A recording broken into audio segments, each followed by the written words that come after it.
At a family celebration, my sister thought it'd be funny to introduce my 12-year-old as a stinky niece, with cheap clothes and no future. My parents laughed along like it was normal. Then Grandma stood up, smiled, and announced that my daughter was... Their faces drained of color. Family celebrations have a special kind of noise. Not the fun kind. Not the music and laughter kind. The kind where you can hear a compliment coming 3 minutes before it hits you because it's being sharpened in someone's mouth. This one was at a rented event hall that smelled like industrial floor polish and rich people perfume. White tablecloths, too many candles, a dessert table that looked like it had its own security detail. My grandma was seated at the head table like a small, elegant general. Everyone orbited her in tight circles, smiling a little too hard, laughing a little too loud. And me? I was doing what I always do. I was trying to keep my daughter, Emma, close without making it obvious that I was trying to keep her close. If you've never had to do that, congratulations. Your nervous system probably still works. Emma was 12, tall for her age, all elbows in focus. She had this calm, quiet competence that made adults either like her immediately or resent her for existing. Her dress was simple, something she'd made herself with my grandma's old sewing patterns and a lot of stubbornness. Navy fabric, neat seams, tiny hand-stitched detail at the collar that she'd worked on for 3 nights straight while muttering, "It's not sitting right." If you asked Emma what she wanted to be when she grew up, she wouldn't say rich. She would say, better. She was standing beside me, fingers worrying the edge of her sleeve the way she did when she was bracing for impact. And, like clockwork, impact walked over in heels. My sister Nicole. Nicole looked like a department store mannequin that had been handed a personality and told to weaponize it. Hair perfect, smile perfect. Outfit probably had its own insurance policy. Trailing behind her, Grant, her husband, who always looked like he was trying to remember where he parked his empathy, and their 3 kids, Tyler, Avery, and Layla, dressed head to toe in designer like they were sponsored by a brand that hated children. Nicole spotted someone across the room, a woman in a sleek blazer, drink in hand, the kind of person Nicole wanted to impress. Businessy. Cool. New. Nicole's eyes lit up. You could practically hear the gears turning. She reached out and, without asking, hooked a hand lightly around Emma's shoulder like Emma was a handbag she was about to show off. "Come here," Nicole said, bright as a TV host. Emma stiffened. I took 1 step closer, not dramatic, just positioning, like I was quietly placing myself between my child and a moving vehicle. Nicole dragged Emma toward the woman. "You have to meet my niece," she said, laughing already. The woman smiled politely, the way you do when someone is pulling you into a family dynamic you did not consent to. "This," Nicole announced, squeezing Emma's shoulder just a bit too tight, "is my stinky niece." She waited for the laugh like it was a punchline she'd paid money for. I felt Emma go still beside me. Not frozen like a statue. Still like a kid trying to become invisible. Nicole leaned in, enjoying herself. "She insists on wearing those cheap little outfits she makes," she said, voice all playful disgust. "Thinks she's creative." Her mouth curled. "And honestly, with clothes like that and an attitude like hers, no future." There. The line. Delivered like a joke, but sharp enough to draw blood. Nicole laughed like she'd just invented comedy. My mom laughed too, that little airy laugh that says, "We're all in on it." My dad chuckled like it was harmless, like it was normal, like it was tradition. Emma's fingers tightened on her sleeve. Her gaze dropped. Her shoulders did that tiny inward fold that kids do when they're trying not to cry in public. And of course, there's a moment in situations like that where you can either explode or protect. Exploding feels good for about 8 seconds. Protecting lasts longer. so I didn't say what my body wanted to say. I stepped closer, put my hand lightly at Emma's back, grounded her. Warm. Present. The woman in the blazer didn't laugh. Not really. She gave a tight smile, eyes darting like she was looking for an exit sign. A cousin across the room stopped chewing mid-bite. Someone else took a sip that lasted too long. The laughter didn't spread the way Nicole expected. It landed on the table like a dead fish. Nicole's kids smirked anyway. Tyler whispered something to Avery. Layla did that little nose scrunch that kids do when they've learned contempt from watching adults. My sister's husband Grant laughed half a second late, like he wasn't sure which script he was supposed to follow. Emma didn't speak. She didn't correct Nicole. She didn't defend herself. She just stood there, 12 years old, in a dress she'd sewn herself, listening to adults talk about her like she wasn't standing right there. And then my grandma stood up, not slowly, not shakily, not like she needed anyone's help. She stood like a person who had decided she was done letting the room belong to someone else. The chatter softened. Even the clinking of forks seemed to hesitate. My grandma smiled, small, calm, almost amused, and looked at Emma first. Not at Nicole, not at my parents. Emma. Then she lifted her gaze to the room and began to speak, confident and clear, like she'd been waiting for the perfect moment. And I realized everyone was listening now, even Nicole, even my parents. And when my grandma finally stopped talking, Mom, Dad, and Nicole looked completely pale. If you want to understand why my parents laughed, you have to understand that Nicole and I were raised in a family where cruelty was treated like personality. Nicole wasn't always cruel, not at first. She was just chosen. Growing up, Nicole was the favorite in the way some families pick a golden child like it's a hobby. Nicole was pretty. Nicole was fun. Nicole knew how to present herself. When Nicole walked into a room, my mom would brighten like someone had turned on a lamp. When I walked into a room, my mom would squint like she was checking for stains. It wasn't dramatic. It wasn't screaming. It was 1,000 tiny corrections. Stand up straighter. Smile more. Why can't you be more like your sister? I learned early that if I cared about something too deeply, someone would mock it out of me. If I worked hard at something, it was intense. If I didn't care about appearances, it was lazy. I wasn't rebellious. I wasn't wild. I just wasn't Nicole. And my dad was the kind of man who thought keeping the peace meant never calling out the person causing the problem, which meant the problem always got fed. The only person who ever treated me like a full human being in that house was my grandma. My grandma didn't care if your outfit was expensive. She cared if your hem was straight. She didn't care if you looked impressive. She cared if you were capable. She wasn't warm in a gushy way. She was fair. And when you're the scapegoat in a family, fairness feels like sunlight. When Emma was born, I had this naive hope that maybe my family would reset. Like the presence of a child might make them softer, kinder, less obsessed with whatever imaginary scoreboard they were keeping. They did not reset. They simply transferred the target. Nicole had Tyler, Avery, and Layla, 3 little satellites orbiting Nicole's ego. They were always dressed perfectly, always coached to perform, always told they were special in the way that made them look down on everyone else.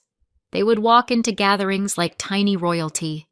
Emma walked in like a kid who just wanted to sit near the snack table and quietly observe the world, and that was enough to make them hate her. Emma didn't do pretty the way Nicole wanted. She didn't do cute. She didn't do look at me. Emma did work. She would spend hours bent over fabric, learning stitches, sketching designs, ripping seams to redo them, trying again when it didn't sit right. She would forget to play dress up because she was building something with her hands. And because she was a kid, that work came with mess. Thread clippings, fabric scraps, hair falling out of her ponytail, the faint smell of effort. So Nicole started calling her Stinky, not because Emma was dirty, because Emma didn't prioritize being polished for other people, because Emma chose craft over performance. And in our family, that was apparently a crime. Emma started making her own clothes because she loved it, because she liked the control, because she liked turning an idea into something real. But to Nicole and my parents, it was cheap. They didn't see a child learning a skill. They saw a child refusing to play their game. And then there was my grandma's business. My grandma didn't just like clothing. She built something from it. A real business, a real company, real people employed, real contracts, real money, not influencer fashion, not buy a tote bag and call it a brand. This was the kind of business that had a showroom, staff, a warehouse, a production calendar. My grandma's name meant something in our city. She made clothes the way a surgeon works, precise, careful, unapologetically competent. And my parents and Nicole, they treated it like a fountain. They lived off payouts and perks and access, like it was their birthright. They talked like heirs. They dressed like heirs. They acted like heirs. They liked being associated with my grandma's success without doing any of the work that created it. Nicole especially loved the image of it. She loved telling people, "Oh, my family owns a fashion company," like that sentence did all the work for her. But Emma? Emma cared about the craft. Emma would ask my grandma questions that made my grandma's eyes sharpen with interest. Why does this fabric pull like that? How do you make a collar sit clean? What's the difference between something that looks expensive and something that is well made? My grandma noticed. Not in a dramatic, chosen one way, in a quiet, practical way. Emma would show her a seam, and my grandma would nod once. That nod meant more to Emma than any compliment Nicole had ever faked. Over time, their bond grew. Quiet conversations, little lessons. My grandma lending Emma a pattern and saying, "Bring it back with notes." Emma lighting up like someone had handed her a key. And my grandma also noticed something else. Emma wasn't just talented. She was being treated cruelly, in the same way I had been treated. And my grandma, the only fair person in our family, had been watching for years. I didn't know the specifics then. I only knew this. My grandma was paying attention, and she was quietly getting serious. And back at that celebration, when she stood up and smiled at Emma, I should have realized. My grandma wasn't standing to smooth things over. She was standing to end something. The room felt different when we snapped back into it, like someone had turned the temperature down 2 degrees and everyone's skin noticed. My grandma stood upright, steady, hands lightly resting on the edge of the head table as if she owned the air, which honestly, she did. She looked directly at Nicole. "You really called her Stinky in front of strangers," she said. Nicole's smile came out big and shiny. "It's just a joke." My grandma didn't raise her voice. She didn't scold. She just tilted her head slightly and said, "If it's a joke, explain what's funny." Nicole's smile twitched. "Oh, come on, Grandma," Nicole started, as if the word grandma might magically stop consequences. My grandma turned her head toward Nicole like she was turning a page. "Oh, come on me," she said. "You're a grown woman." A hush rippled through the room. My grandma walked over to Emma. Not to Nicole. Not to my parents. "Emma." She took Emma's hand gently. "Come here, sweetheart," she said, voice warm. Emma looked at me like she was asking permission to breathe. I nodded once. Emma stepped forward and my grandma squeezed her hand like she was reminding her, "You are safe. You are not alone." My dad forced a laugh, like he could laugh the moment into harmlessness. "It's a family party," Dad said. "Let's not do this right now." My grandma looked at him. "Then you shouldn't have laughed," she said. Dad's laugh died in his throat. My grandma faced the room. "You all keep treating her like she's nothing. she said. My mom jumped in fast, voice high and offended. "We do not—" My grandma lifted a hand. Not dramatic, just final. "Yes," she said, "you do. I've watched it for years." Nicole shifted, still trying to play it off. My grandma's gaze didn't waver. "And since you care so much about the future," she continued, "here's the truth." My stomach clenched. Emma's fingers tightened around mine. "That little girl you just mocked," my grandma said, her voice calm and steady. "She's not who you've been treating her like." She paused, letting the room settle. "She's my great-granddaughter," she continued, "and she's the one I've chosen to carry on what I built." There was a shift then, not shock yet, but confusion. My grandma didn't rush it. "I didn't choose her for sentiment," she said. "I chose her because she works, because she learns, because she respects the craft instead of just wearing the results." She looked directly at Nicole, then at my parents. "That company you all assume belongs to you?" she said. "It doesn't." Another beat. "When I'm gone, it goes to her. All of it." The room made a sound. Not a gasp, not a scream. More like the collective inhale of people realizing they'd been standing on thin ice. Nicole blinked hard. "What?" Dad's face tightened. "What did you just say?" Nicole's voice shot up. "You can't be serious. She's a kid." My grandma nodded once. "Exactly. A kid you've been bullying." Nicole stabbed a finger toward Emma's dress. "Look at her!" Nicole snapped. "She looks—" I stepped in before the word could land. "Stop talking about my child like she's not standing here," I said. Nicole's eyes flashed toward me, furious.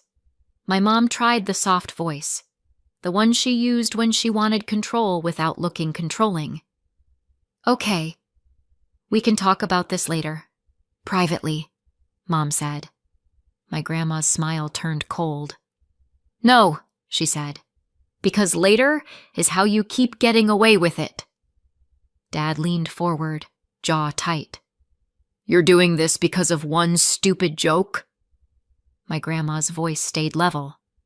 "No," she said. "This didn't start tonight. Tonight was just the last time." Nicole's face was going blotchy. Panic was clawing its way through her charm.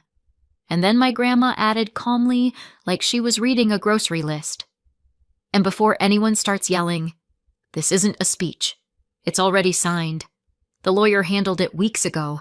I brought copies, just in case I would need them." Nicole's mouth opened and closed like she couldn't find a sentence that would change reality. "So what?" Nicole said, voice shaking. "You're just cutting us out." My grandma looked at her. "I was going to make sure everyone was comfortable," she said. My mom's eyes widened. She could hear the implication and she hated it. My grandma continued, slow and clear. "But after what you just did to that little girl, I changed my mind." Nicole stepped closer, eyes bright with panic.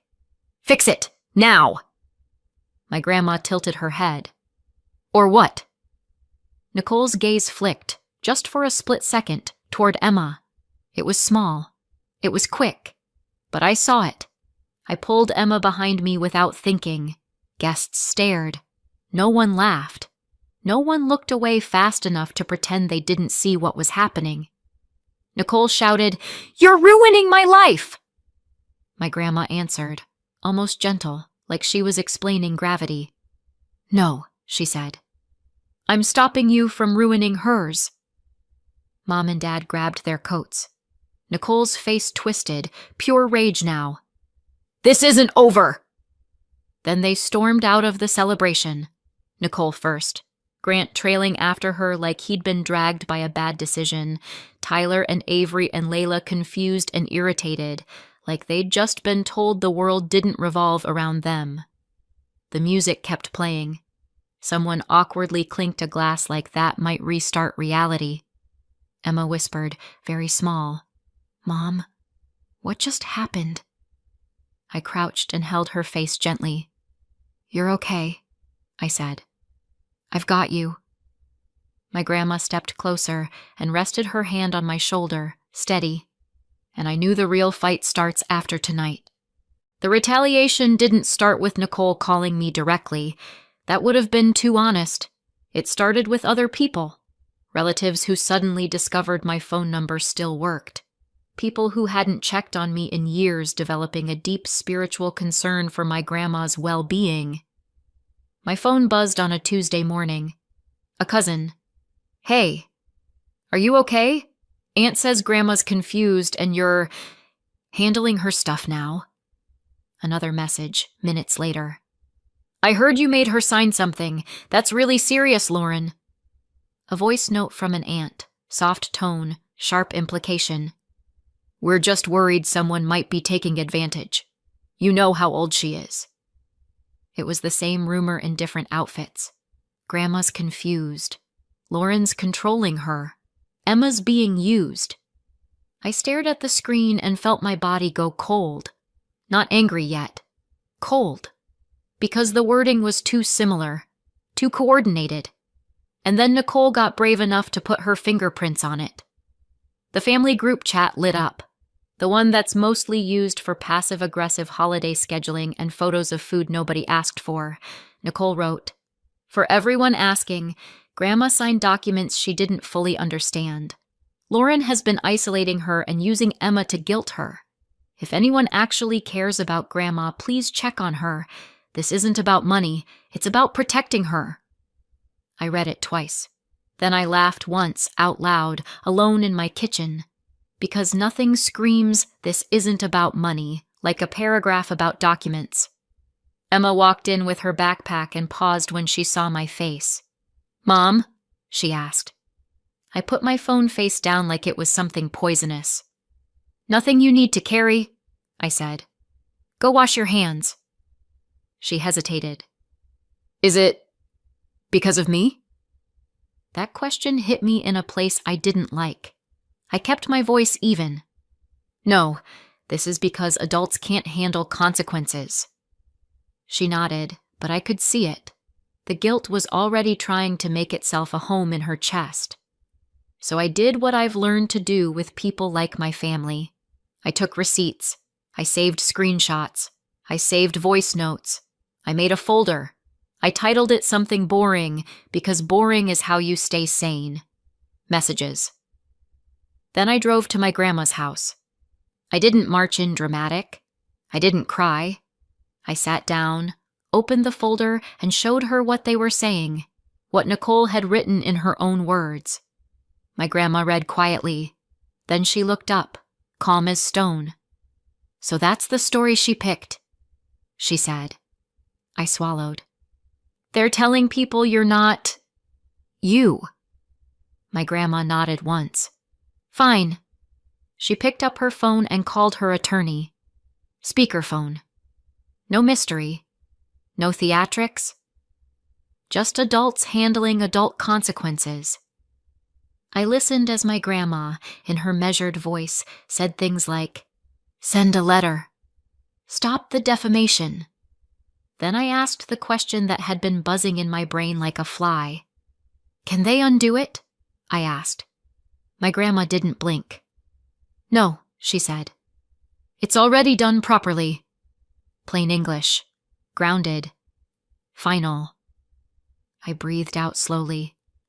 That night my phone rang. Dad. And the second I saw his name, I knew the smear campaign had hit the stage where it stops pretending to be concerned and starts being angry. I didn't answer. He left a voicemail. It was short, sharp, and full of the kind of rage that tries to sound like authority. Lauren, Dad snapped. You're going to fix this. You're going to stop embarrassing this family. Call me back. I saved it. And 2 days later, my doorbell camera pinged. I looked at my phone, and there they were. Mom, Dad, Nicole, Grant, Tyler, Avery, Layla, all on my porch like they were auditioning for most insincere apology. Mom was smiling so hard it looked painful. Dad had his jaw set like he was already mad at me for not solving the problem they created. Nicole's face was bright and sweet in the way that makes your skin crawl. I opened the door but didn't step aside. Mom started immediately. "Sweetheart, we just want to talk. We've been praying." Nicole leaned forward, soft voice. "We love her. We love you. We're family." Dad jumped in. "Enough drama. Tell Grandma to stop this." There it was. Not an apology. A demand. I blinked. "That's why you're here." Mom clutched her chest. "We didn't mean it. It was a joke." I kept my voice level. "A joke is funny. That was humiliation." Nicole laughed like she still believed she could charm reality into changing shape. "Oh, please, Lauren, you're acting like we hit her." I held the doorframe. "You laughed while she stood there." Mom lowered her voice like she was sharing a secret. "Just tell Grandma you were emotional. Tell her you misunderstood. She'll calm down." I stared at her. "You want me to lie so you can keep your access." Nicole's smile slipped. "Don't be disgusting." I kept my voice steady. "You're not welcome here." Dad's face hardened. "You're really choosing this?" I nodded. "I'm choosing my child."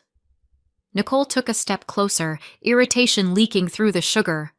"It was one joke," she snapped. "And honestly—" She rolled her eyes and muttered, just loud enough to be heard. "She does stink sometimes." Behind me, Emma made a tiny sound like her breath caught. Mom hissed, "Stop." Too late. I looked at Nicole, steady. "Get off my porch," I said. Nicole's face twisted. "You think you won?" "I think you showed me who you are," I said. Then I closed the door. Through the wood I heard Dad spit. "This isn't over." I opened my phone and saved the doorbell footage. Date. Timit. Receipt. And then a few days later, I came home and something was wrong inside the house. I knew it the second I opened the door. The air felt wrong, not messy, not loud. Wrong. Then I heard it. Soft crying.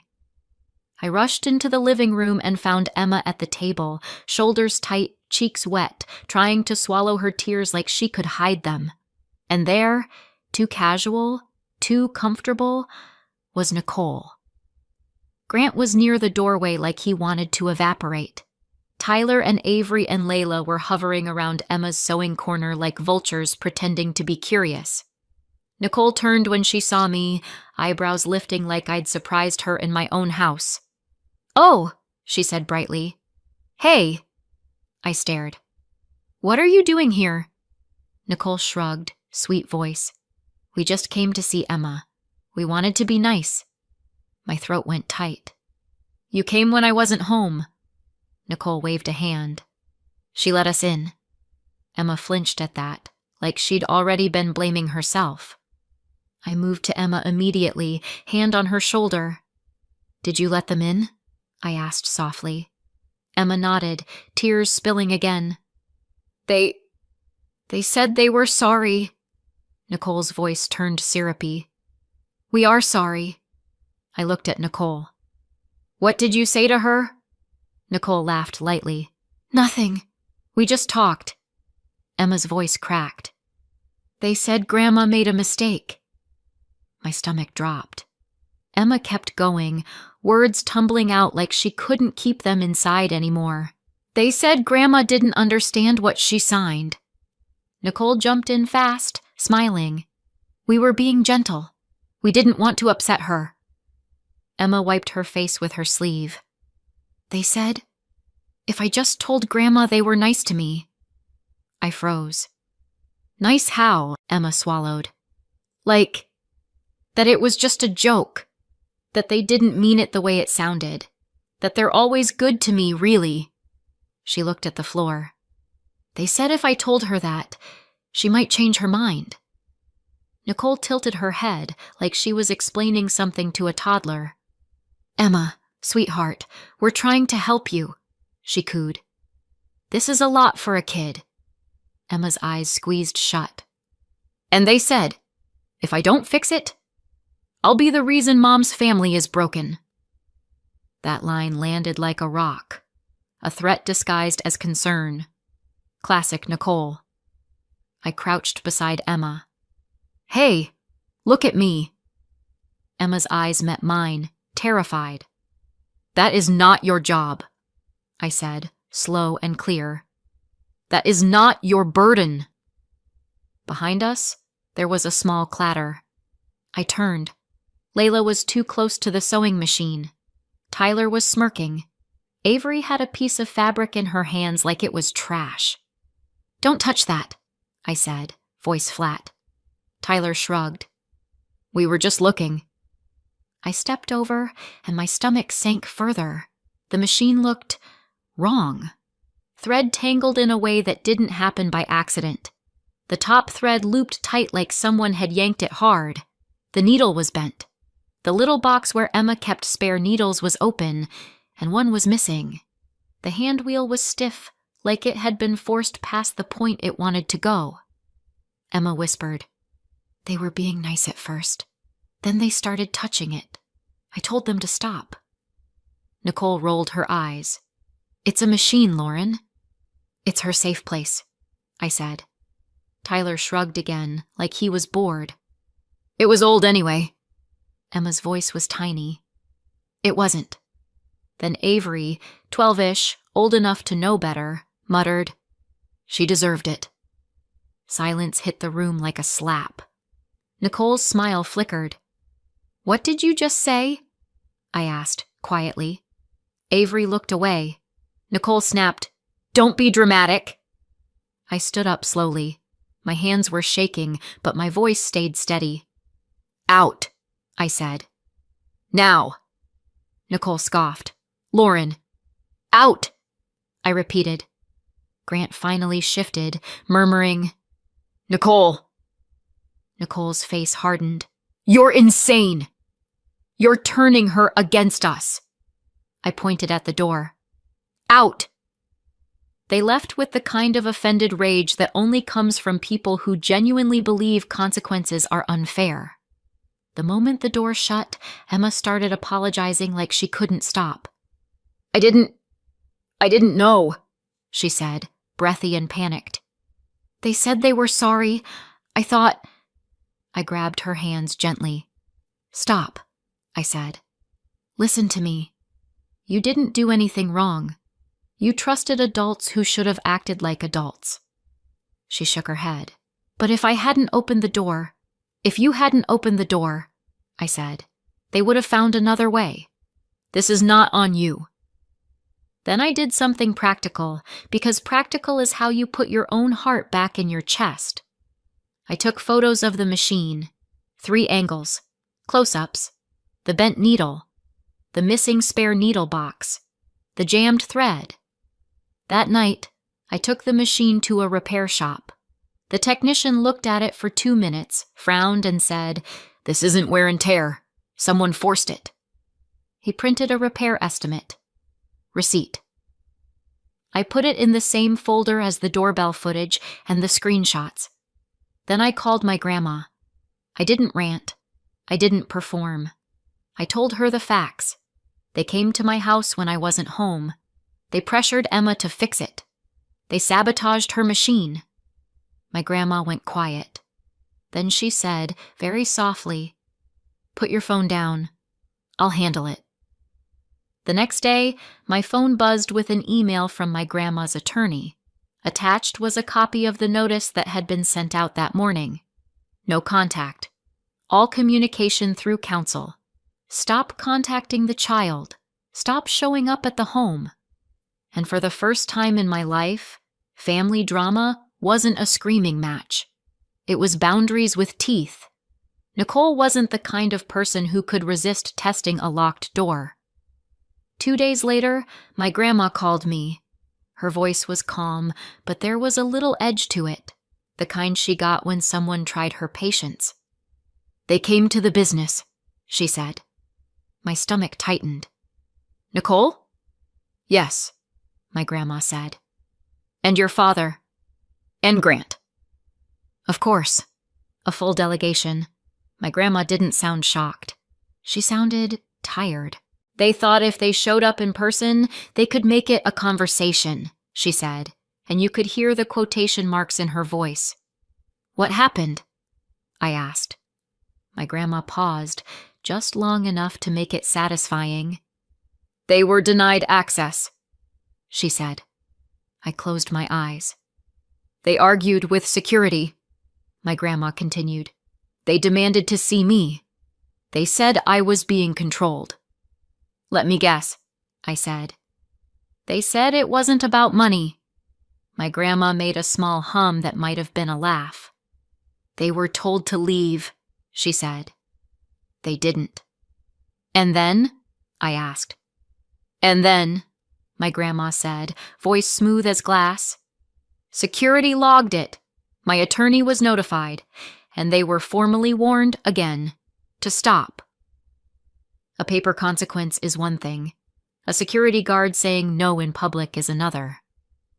Later that evening, my phone buzzed. A voicemail from Nicole. Her voice was sweet for exactly 1 second, like she couldn't decide which mask to wear. Lauren, she said, too light. This is insane!